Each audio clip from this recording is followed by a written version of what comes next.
Un joven en la guerra de abril, una obra de Juan Guaroa Ubiñas Renvil. Testimonio. Continuación.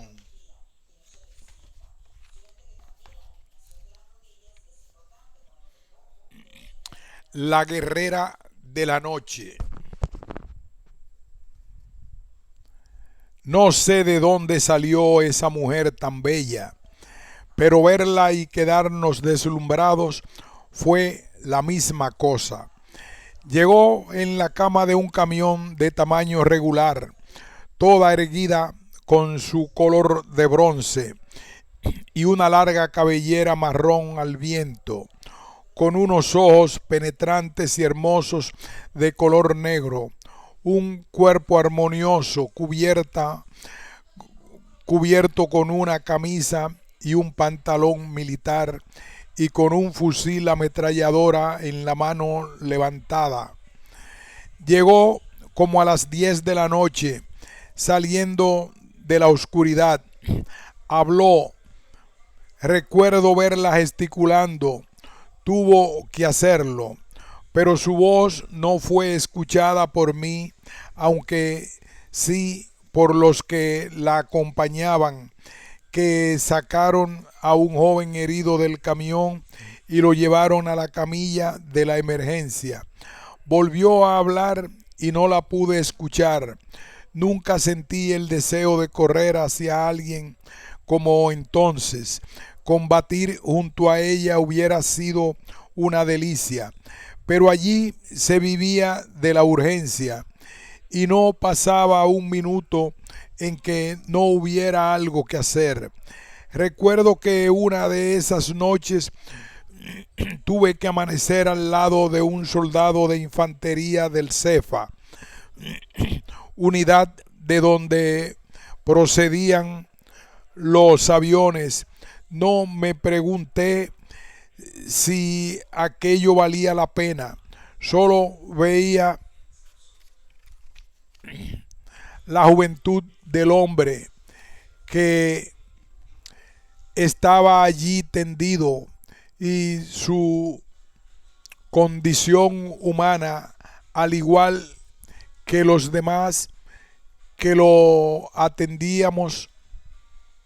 Me habían dicho que al igual que otros había salido herido mientras trataba de asaltar un comando, que eran las unidades militares que había creado espontáneamente el pueblo. En sus bolsillos encontraron unas drogas y lucía como alucinado, disparando con su ametralladora al momento de ser herido. Lo que yo veía era que, estando inconsciente y con un balazo en la cabeza, no dejaba de mover el dedo índice con la mano derecha, como si estuviera disparando constantemente. A mi pesar de mis 20 años, como no estaba aún acostumbrado a lo que era considerado entonces como un ejercicio de la profesión, de amanecer estándose quieto, haciendo una sola cosa, se me querían cerrar los ojos y posiblemente se me cerraron muchas veces esa noche, pero tenía que vigilarlo y tomarle el pulso y la presión cada 15 minutos y anotarlo en una hoja de récord, cosa que hice prácticamente sin pararme de esa silla a su lado y sintiendo el calor y la seguridad de esas anchas paredes del hospital que parecían tener vida. Afortunadamente el soldado no murió esa noche en mi servicio. Al día siguiente otros siguieron mi labor y los pasillos tapizados con los cuerpos de las gentes que le huían al Wessing y Wessing comenzaron a cobrar vida. Ya no sería solo sombras gritos, gemidos y ronquidos de niños y gente de todas las edades hacinada en la oscuridad.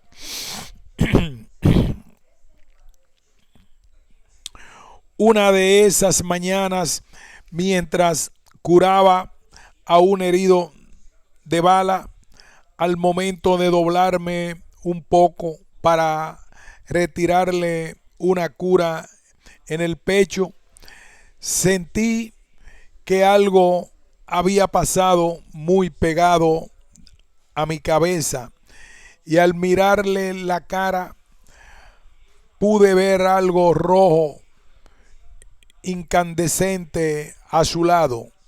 Sobre la almohada, que se ponía rápidamente de color oscuro, era una bala perdida que había entrado por los ventanales, casi rozándome, chocando con la pared y cayendo allí. Creo que él no se dio cuenta. De día, cuando se podía, salía a los alrededores, llegando a hacerme amigo de los comandos de la esquina. Entre sus miembros había un hombre blanco muy maltratado, de facciones finas y muy bajito. Era zapatero y decía que de ahí no lo quitaban, que había que matarlo para ello. Las noches de los curas. Debió ser el 27 de abril cuando, entre los claros y oscuros de los pasillos y las habitaciones, se corrió la noticia de que debíamos ir a las 7 de la noche a la dirección del hospital a una reunión de todo el cuerpo médico.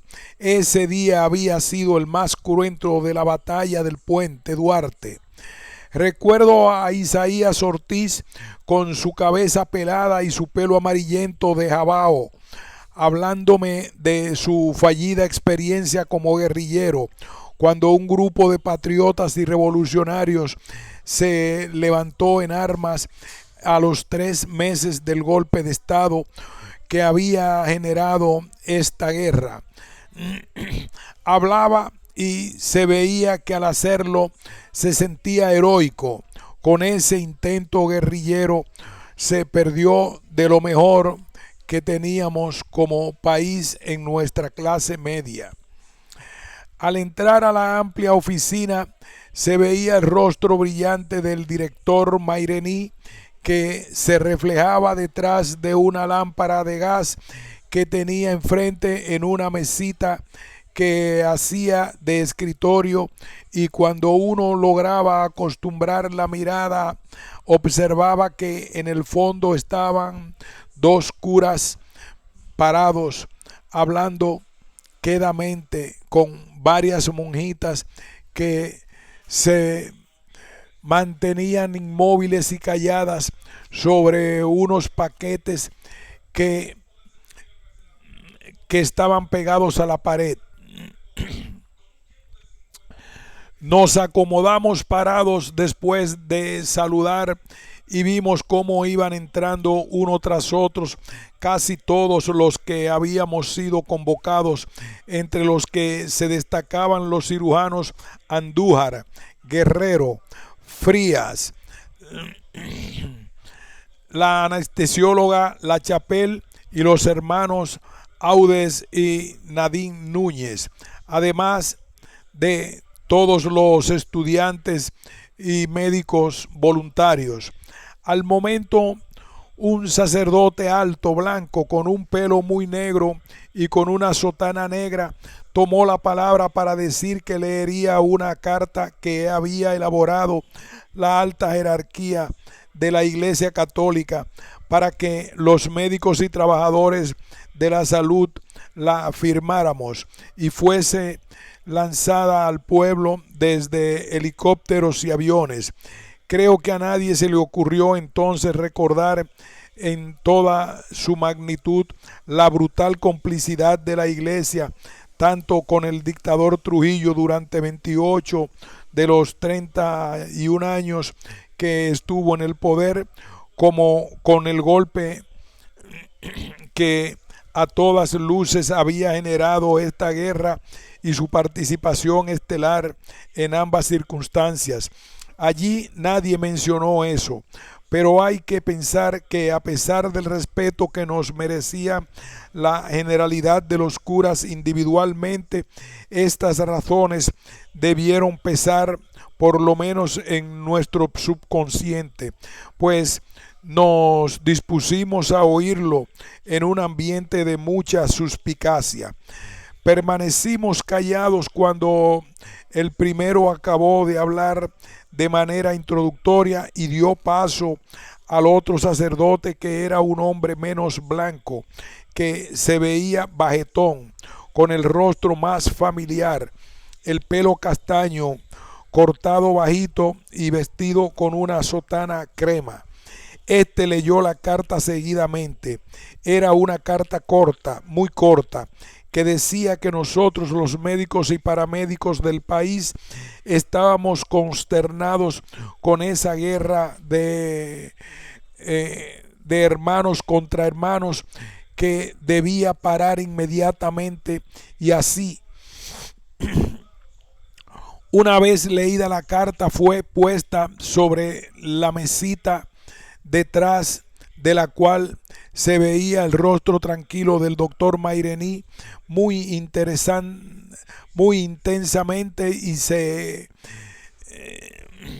una vez leída la carta, fue puesta sobre la mesita, detrás de la cual se veía el rostro tranquilo del doctor Mairení, muy intensamente, y se creó una situación extraordinaria. No sé quién comenzó, pero aquello fue una tanda de discursos emocionados. Casi todos hablaron en la misma dirección, y los que no asentían vigorosamente. Yo no pude quedarme callado, y como había contado con el libro de la emergencia el número de heridos y muertos que llevaron ese día, dije que ahora que el pueblo estaba haciendo un gran esfuerzo por sacudirse de sus explotadores, de esa gente que lo oprimía y lo engañaba, y que estaba ganado, nuestro deber era no pedirle que dejara la lucha, sino que lucharan más fuerte para que venciera más rápidamente, y que lo que teníamos que hacer era ayudarlo como pudiéramos. E hice una comparación entre los 506 entre heridos y muertos de ese día y los miles de niños que ese régimen mata cada año de enfermedades como el Quasircor, la destrucción y demás. Dentro de los otros que hablaron, recuerdo a Nadine Núñez expresar con fervor que quería que sus hijos crecieran en libertad. El director permaneció callado, pero los sacerdotes estaban intranquilos, y el de la sotana blanca golpeó súbitamente la mesa sobre la que estaba la lámpara, que vaciló pero se quedó intacta. Y acto seguido cogió la carta y la rompió delante de todos nosotros, impulsado por una indignación propia, pero que sentí tan colectiva que incluía hasta a las monjas. Le dije que ese gesto no se correspondía con un representante de Cristo en la tierra. El cura estaba iracundo. Así las cosas, la reunión se acabó, y la oscuridad de los negros pasillos del hospital se fue tragando una a una las siluetas cubiertas de las telas blancas de las batas y vestidos de cada uno de nosotros.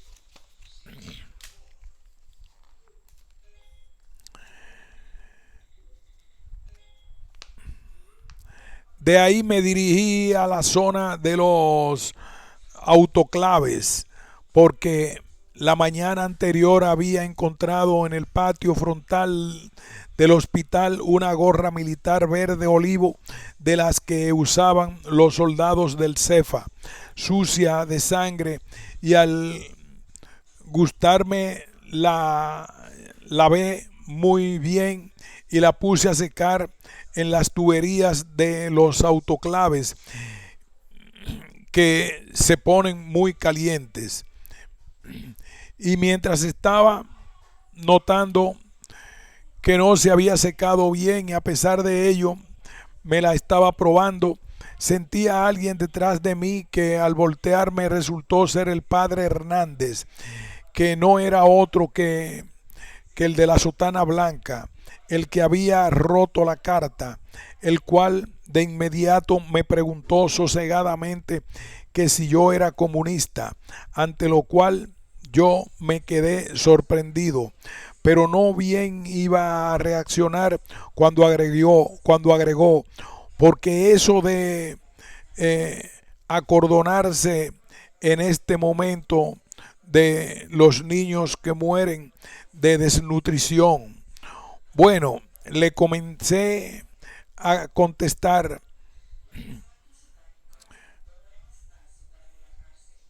repetimos, porque eso de acordarse en ese momento de los niños que mueren de desnutrición.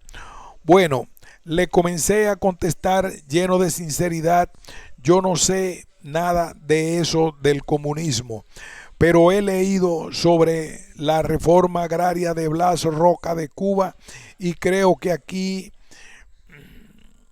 hay que hacer una revolución para que haya justicia social. El cura se quedó mirándome, no dijo nada y se fue con una expresión de complacencia en el rostro.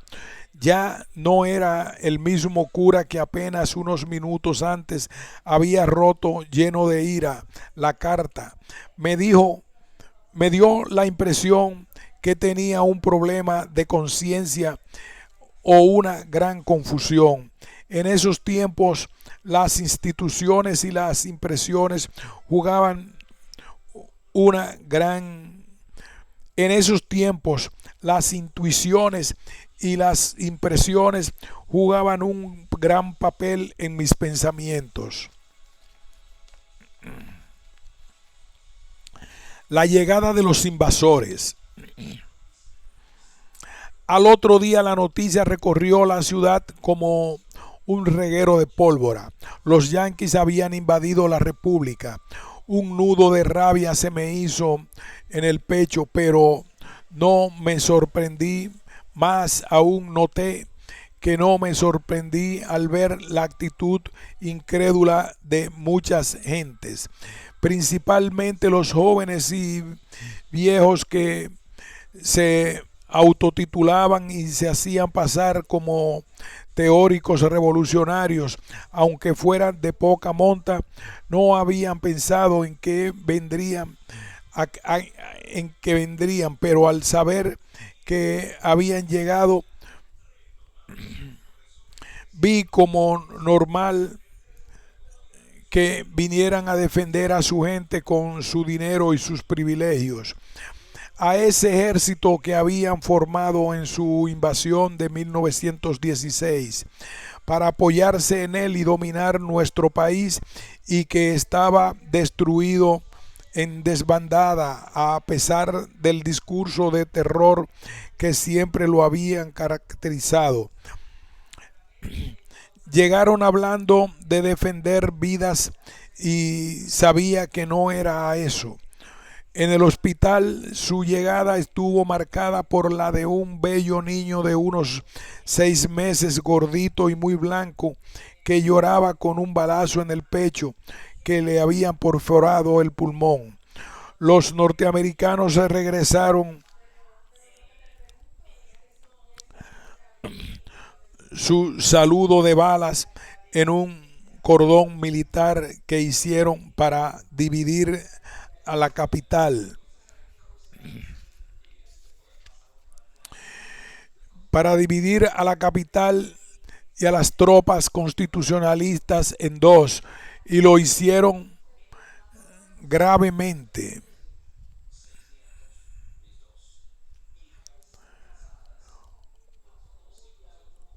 Por lo demás, con su llegada convertían una guerra entre dominicanos en que unos propugnaban por la vuelta a la constitucionalidad y otros por el establecimiento de un régimen militar atrasado y dependiente, en una guerra patriótica en la cual los dominicanos que estaban de su lado más temprano o más tarde podían y serían catalogados de traidores a la patria en nuestra historia. Con su llegada, pues, se recomponían los campos y aunque no manejaba esas teorías, pude ver cómo algunos combatientes constitucionalistas llegaban aterrorizados al hospital hablando del gran poderío militar de los gringos, del inmenso tamaño de sus tanques y cambiando su anterior actitud de gallardía por una derrotista, llegando a entregar a un compañero del cuerpo médico 4 fusiles Mauser que guardamos en un saco y enterramos en el patio del hospital, mientras algunos que estábamos trabajando en otras áreas ardíamos en deseos de empeñar las armas para combatir directamente a los invasores, y yo sentía que las fuerzas con más conciencia política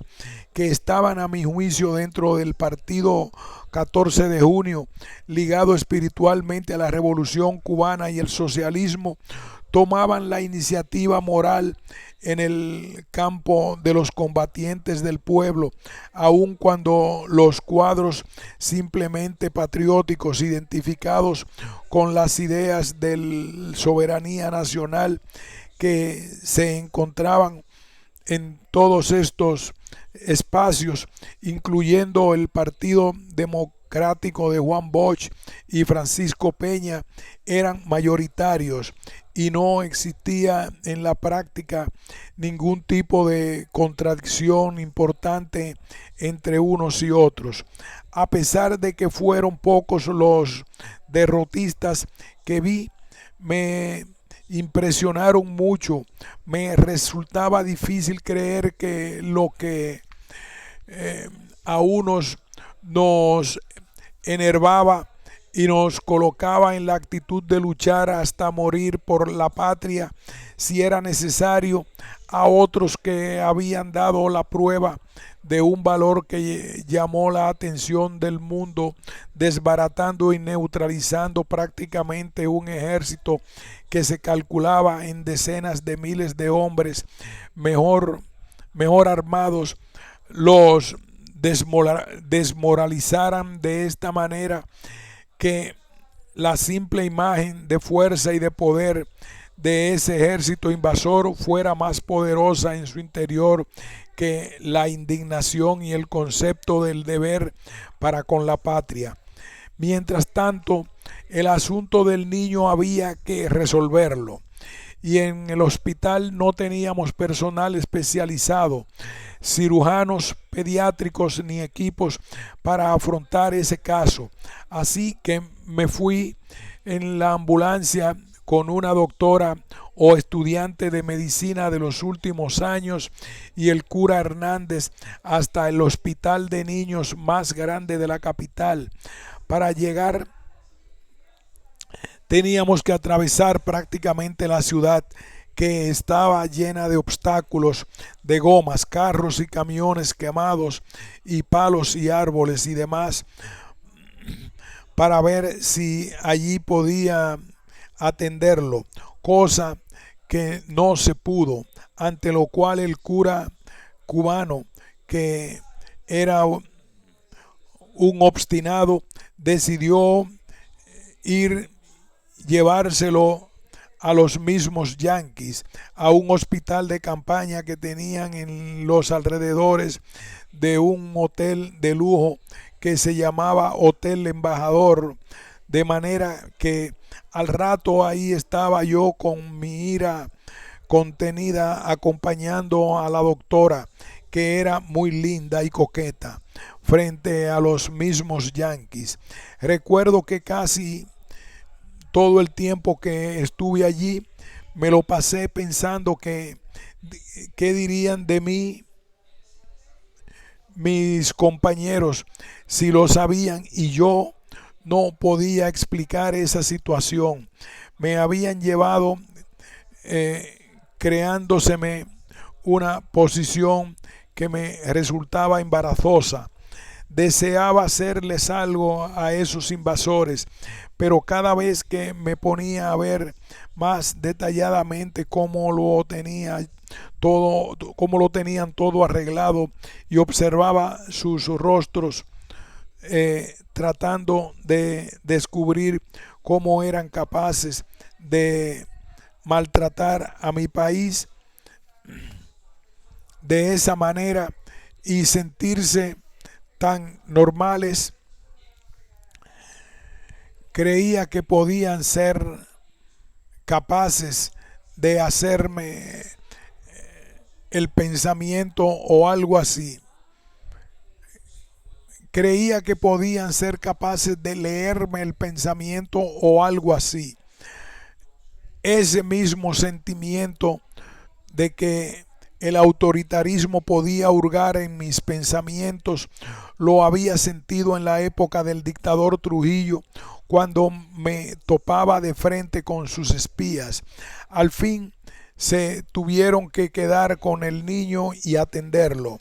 Parece mentira, pero el cura lo logró casi como una imposición. Después de eso, no obstante ser mis relaciones con el cura de pocas palabras, además del respeto que le tenía desde el principio, le tomé afecto, saliendo con él casi siempre que podía, de manera que nos fuimos acostumbrando a las emociones de pasar en la ambulancia con la sirena a todo dar entre los obstáculos de fuego y el silbido de las balas. Por suerte, generalmente no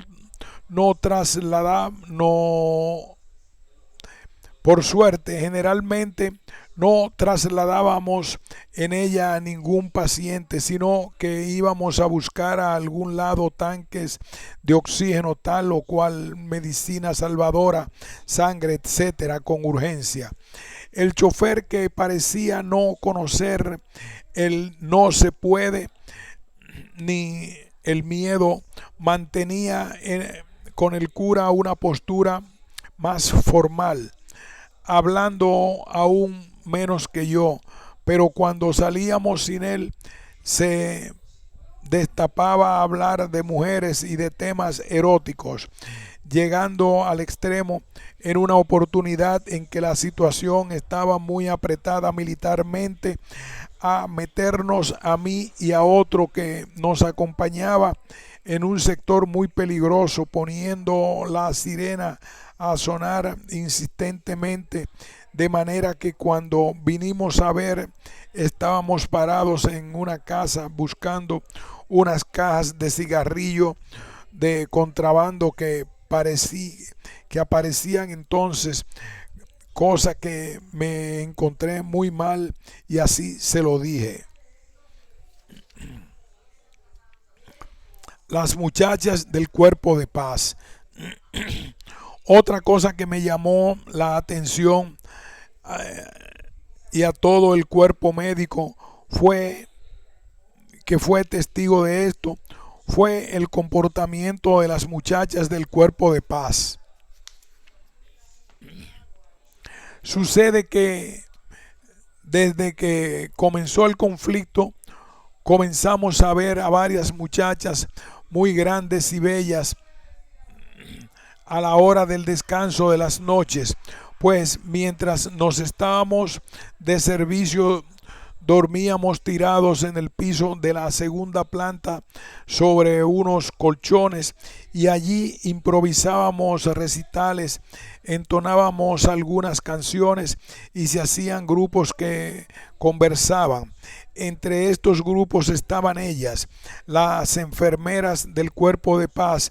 Es más, algunas, creo que 2 de ellas, escapaban siempre con unos médicos dominicanos con los cuales se estaban comunicando permanentemente y hasta enamorando, llegando a una de esas parejas a casarse.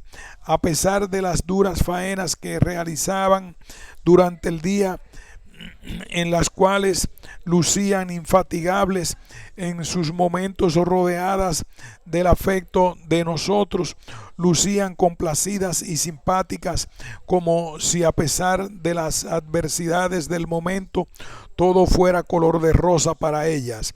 Pero cuando se enteraron de que sus compatriotas habían invadido nuestro país, exactamente cuando llegó el niño herido, 2 de ellas prorrumpieron en llanto, refiriendo que estaban avergonzadas por la actitud de su gobierno.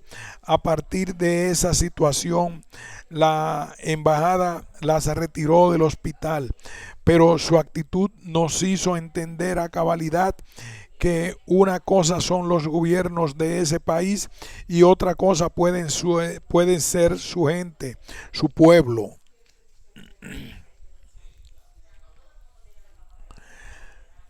Los líderes de palabras. En las guerras se valoran los dirigentes y los líderes de una perspectiva muy diferente a la de los tiempos de paz. La filosofía marxista entiende que la guerra no es más que el punto más alto de las contradicciones y no siempre los que fungen como dirigentes en esas contradicciones con palabras y movimientos táctico-políticos tienen capacidad para mantener su nivel dirigencial en condiciones de alto riesgo y de decisión de vida o muerte, en las cuales el valor personal y la consistencia política son puestos a prueba en mayor medida. Debido a esto, en el amplio teatro guerrero que se fue conformando, aparecieron algunos de esos líderes muy disminuidos, mientras al mismo tiempo otros insospechadamente se arropaban con las auras del dirigente.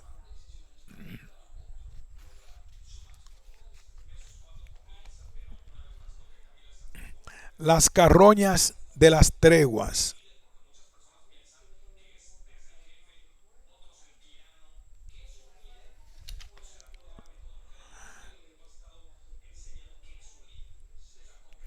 Debió ser al mediodía cuando alcancé a ver dentro del hospital a unos 2 o 3 hombres removiendo unos cadáveres después de llevarlos a la morgue para poder apiñarlos bien. De ellos, uno era muy pequeño y que estaba vestido con un mono con muchos bolsillos que se cerraban con un fuerte zipper, el cual tenía sobre una franela blanca y otro pantalón. Se retrajo una de las mangas arrollándosela, quedando al descubierto el espectáculo de un antebrazo y brazo lleno de relojes de pulsera, cosa que pudimos notar en la otra extremidad y en los otros que los acompañaban, además de que tenían todos los bolsillos llenos de carteras y prendas que les habían quitado a los cadáveres.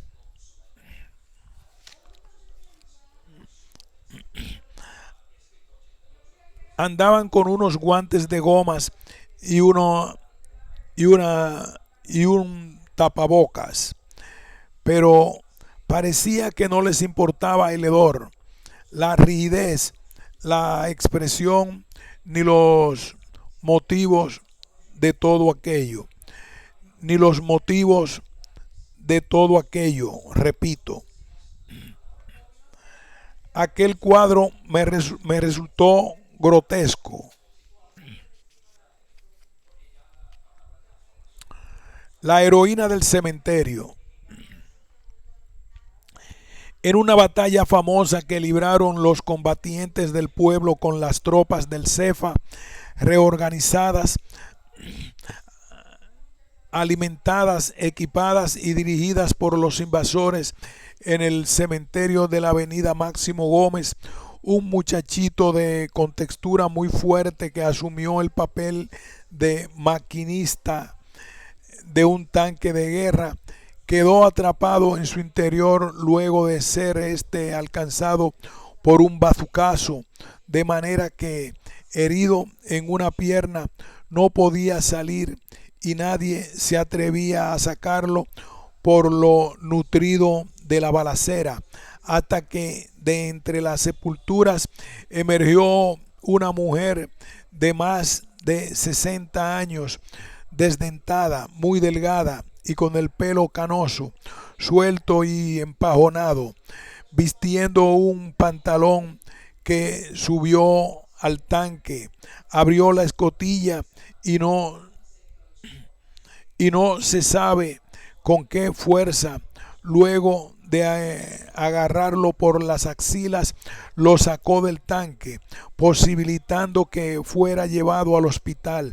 La mujer estuvo allí entre nosotros un momento, preocupada por la suerte del muchacho, al cual tuvimos que amputarle una pierna, muriendo de cualquier manera por haber caído en una situación de apnea, no respiración, relacionada con la falta de sangre. Los hombres y muchachos que llegaron al hospital con ese grupo no tenían espacio para relatar cómo esa vieja mujer había podido hacer eso, y sobre el valor de hacerlo escuchando un concierto de balas que silbaban a su alrededor y la miraban con mucha admiración. Esa noche el sacerdote Hernández y el chofer de la ambulancia Graterox se adentraron en las oscuridades de las calles para buscarle al herido sangre y un activador respiratorio infructuosamente. Pero la imagen de aquella mujer que se perdió en el anonimato se me quedó prendida en el recuerdo de aquel momento aciago.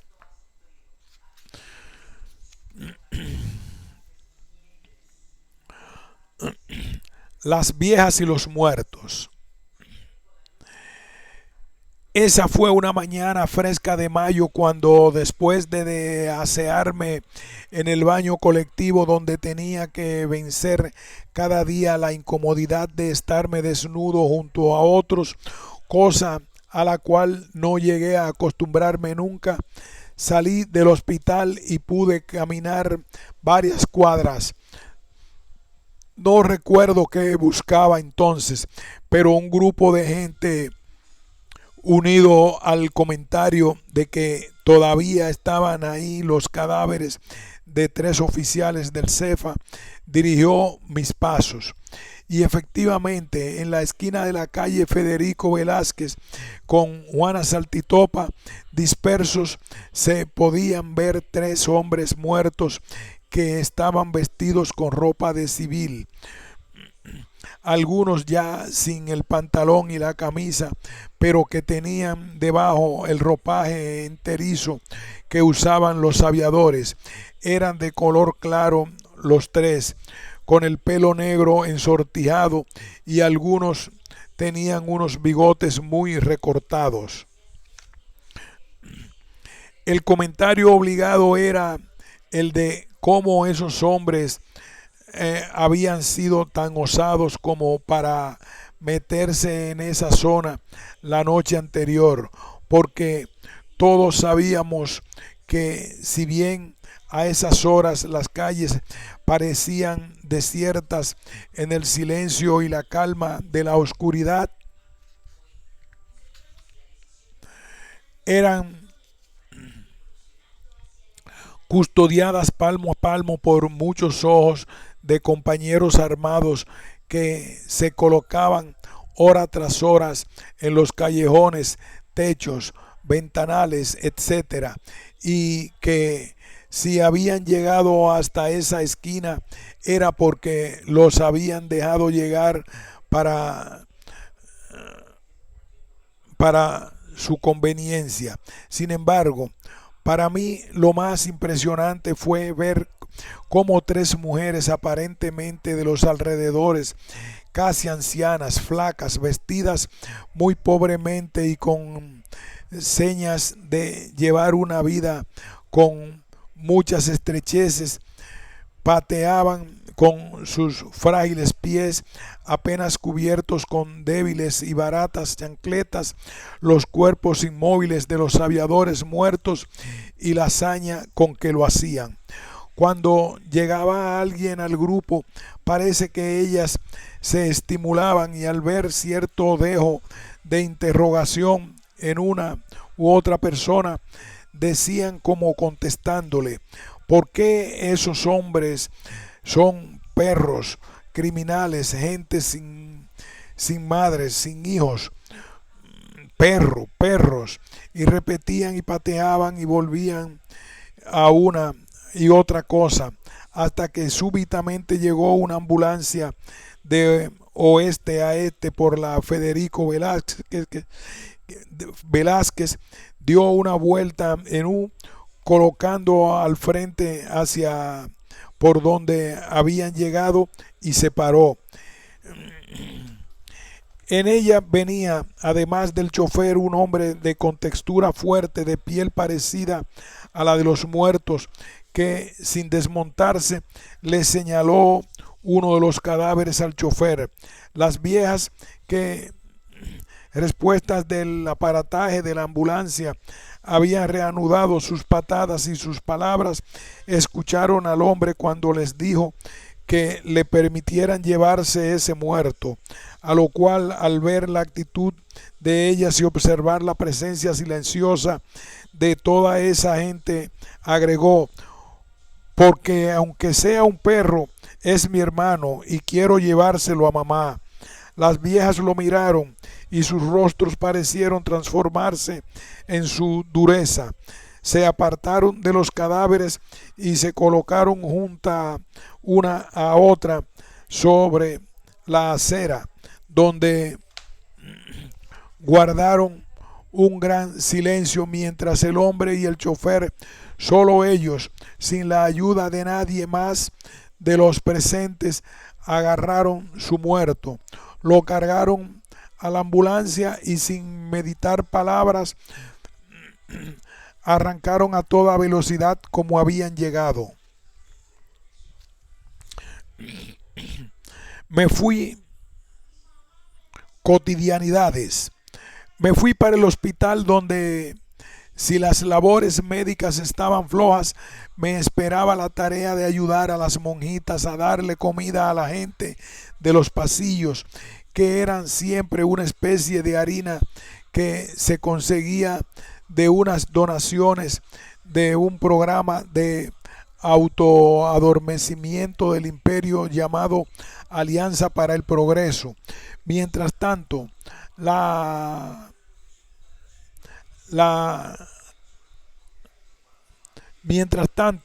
neverita que tenían las monjas en el área del comedor lucía inmaculada.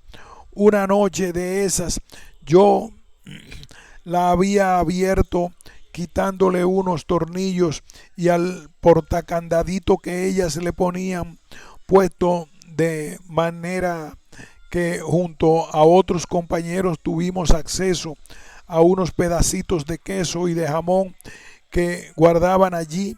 Lo mío era demostrarles a estos que ellas comían mejor que todo el mundo, pero como la mayoría trabajaba tanto, fuimos tan considerados que tal vez ni notaron la falta de lo que tomamos, porque lo dejaron todo igual y nadie las vio sacarlo todo.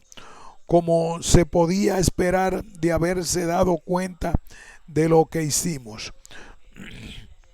No sé si fue ese día que notamos eso y lo comentamos entre nosotros, pero entre los cirujanos que estaban allí había uno que tenía siempre en los bolsillos de la pijama 2 rollos de papel de sanitario, porque cumplía con su deber, aquejado todo el tiempo de diarrea, y el subdirector del centro, que era un señor maduro, muy pulcro y muy amanerado, llegó todo sudado al área después de gritar, dirigiéndose a donde el director, que era uno de los mejores cirujanos del país. Mairení, Mairení, la yugular, Mairení, la yugular, mientras se agarraba dramáticamente el cuello, que es por donde transita esa gran vena. Todo porque al estar andando en el patio del hospital le pasó por debajo a una mata de mango en el momento en que caía uno, y parece que le rozó por el cuello. De ahí en adelante le decíamos entre nosotros la yugular. Ahí viene la yugular, etcétera. El campanario de María Auxiliadora. Mientras los invasores reorganizaban a los guardias que ellos entendían les podían garantizar sus intereses en el país y su dominio en tiempos normales, las cosas habían aflojado. El francotirador del Cefa, que estaba en el campanario de la capilla de la iglesia, que se llama María Auxiliadora, que quedaba casi frente al hospital, había sido silenciado. Nadie sabe cuántas vidas cobró ese personaje, pero aún después de ser vencido, su designio de muerte sorpresiva para todo cuanto se colocaba al alcance de su mira parecía estar presente. Todos decían que el cura, sudoroso, extremadamente gordo y con la cara roja de esa capilla, que hablaba bien de Franco, el dictador de España, que se asustaba con la participación del pueblo en la guerra y hablaba de castigo divino, así como contra la constitucionalidad y el pueblo en armas, era quien lo apoyaba, dándole provisiones durante todos los días en que estuvo allí haciendo de las suyas.